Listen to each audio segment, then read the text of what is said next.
ជំរាបសួរកូនទាំងអស់គ្នាសុខសប្បាយអត់កូនចាអរគុណព្រះសម្រាប់សុវត្ថិភាពហើយអរគុណព្រះអង្គសម្រាប់ថ្ងៃថ្មីដែលយើងបានជួបគ្នាអញ្ចឹងថ្ងៃនេះអ្នកគ្រូមានកិច្ចការថ្នាក់ទី4ចាមេរៀនថ្ងៃនេះដើម្បីនឹងយកមកបង្រៀនកូនគឺមេរៀនទី29យើងរៀនពីគុណកិរិយាអញ្ចឹងអ្នកគ្រូមានលំហាត់ចំនួន3ដើម្បីនឹងមុខសំដៅមានលំហាត់នេះគឺល្បះចំនួន3ដើម្បីមុខពន្យល់ប្រាកូនថាតើពាក្យមួយណាជាគុណកិរិយាអញ្ចឹងដើម្បីយើង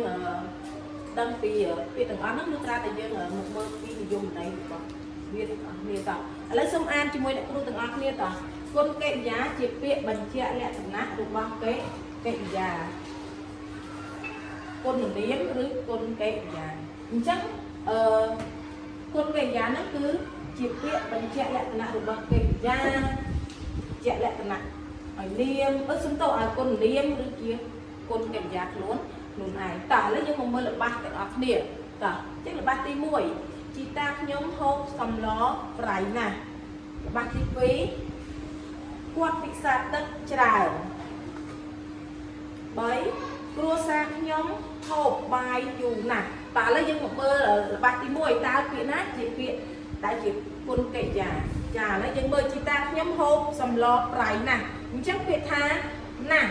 នេះគឺជាគុណកិរិយាដោយសារតែពាក្យណាស់ហ្នឹងគឺបញ្ជាក់លក្ខណៈឲ្យគេឲ្យកិរិយាឬក៏ឲ្យនាមឬក៏គុណកិរិយាខ្លួនឯងអញ្ចឹងពាក្យថាប្រៃនេះគឺជាអីគេកូនចាប្រៃនេះគឺជាគុណនាមអញ្ចឹងណាស់នេះគឺជាគុណកិរិយាអញ្ចឹងប្រៃអីគេប្រៃណាស់តើឥឡូវយើងមើលល្បះទី2គាត់ពិសាទឹកច្រើនអញ្ចឹងពាក្យថាច្រើននេះគឺជាគុណកិរិយាដោយសារតែច្រើននេះគឺបញ្ជាក់ឲ្យគេឲ្យពាក្យថាពិសាជាកិរិយាសព្ទមិនមែនបញ្ជាក់លក្ខណៈឲ្យទឹកនេះណាគឺច្រើននេះគឺបញ្ជាក់លក្ខណៈឲ្យពាក្យថាពិសាព្រោះពិសាគឺជាកិរិយាសព្ទតោះអរគុណច្រើនឥឡូវចូលល្បះទី3គ្រួសារខ្ញុំហូបបាយយូរណាស់អញ្ចឹងពាក្យណាដែលជាពាក្យគុណកិរិយាគឺពាក្យថាណាស់ដោយសារតែពាក្យណាស់នេះគឺបញ្ជាក់លក្ខណៈឲ្យពាក្យថាយូរចាព្រោះយូរនោះគឺជាគុណនាមអញ្ចឹងវាបញ្ជាក់ឲ្យពាក្យយូរហ្នឹងអញ្ចឹង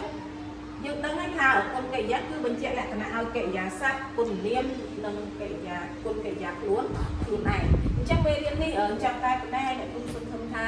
កូនទៅផ្ទះវិញនឹងអាចរកពាក្យផ្សេងទៀតដែលជាគុណកិរិយាទាំងអស់គ្នាសូមព្រះអង្គប្រទានពរកូនទាំងអស់គ្នា